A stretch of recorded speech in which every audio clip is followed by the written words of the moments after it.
આજે વાત કરીશું નો યોર સેલ્ફ, મતલબ તમારી જાતને જાણો. તે માટે સૌથી પહેલાં તમારી જાતને જાણવું એ તમારા પોતાના સ્વ વ્યક્તિત્વનો સ્પષ્ટ ખ્યાલ છે. તેમાં શક્તિઓ, નબળાઈઓ, વિચારો, માન્યતાઓ, પ્રેરણા, મૂલ્યો અને આકાંક્ષાઓનો સમાવેશ થાય છે. તે આપણા અંગત અને વ્યાવસાયિક જીવનને આગળ ધપાવી શકે છે. આપણે આપણી શક્તિઓ નિર્માણ કરી શકીએ છીએ અને સુધારવા માટેના ક્ષેત્રોને પણ ઓળખી શકીએ છીએ. આ સિવાય એબિલિટી મતલબ ક્ષમતા અને ઇન્ટરેસ્ટ એટલે રસ, જેમાં એબિલિટી મતલબ એવી વસ્તુઓ જે આપણે કરવામાં સારા છીએ, એવી વસ્તુઓ કે જેને લોકો તમારા ગુણો તરીકે ઓળખાવે છે. જ્યારે ઇન્ટરેસ્ટ મતલબ તમને ગમતી પ્રવૃત્તિઓ, એવું કંઈક જે તમે તમારા નવરાશના સમયમાં કરો છો. આગળ જોઈએ, વોટ ઇઝ સ્ટ્રેન્થ? તાકાત શું છે? તમારી શક્તિઓ અને નબળાઈઓની સ્પષ્ટ સમજણ તમને જીવનનો ધ્યેય બનાવવામાં મદદ કરશે.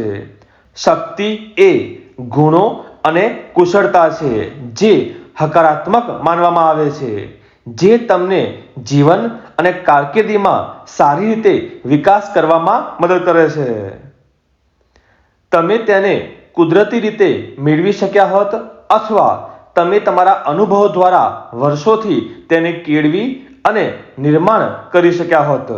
ઉદાહરણ તરીકે, સારી યાદશક્તિ, સારી વાતચીત, સારી ગાણિતિક ગણતરી, દયા, નમ્રતા, મિત્રતા એ બધી વ્યક્તિગત શક્તિઓ છે. નબળાઈઓ એટલે કે વીકનેસ એટલે શક્તિનો અભાવ અથવા કંઈક સારી રીતે કરવામાં અસમર્થતા છે. દરેક વ્યક્તિમાં નબળાઈઓનો સમૂહ હોય છે. સખત મહેનતથી તમે તમારી નબળાઈઓને દૂર કરીને તેને શક્તિમાં ફેરવતા શીખી શકો છો. અને અંતે ક્વોલિટીઝ, ટેલેન્ટ, એબિલિટી, જેને ગુજરાતીમાં ગુણવત્તા, પ્રતિભા અને ક્ષમતા, જેમાં સૌથી પહેલા ગુણવત્તા એટલે કે ક્વોલિટીઝના ઉદાહરણ લઈશું, જેની અંદર આ પ્રકારના શબ્દોનો સમાવેશ થાય છે: honest, caring, hardworking, innovative, career focused, loyal. જ્યારે ટેલેન્ટ એટલે કે પ્રતિભા માટે a painter, a singer, a magician, an actor, a director, an artist.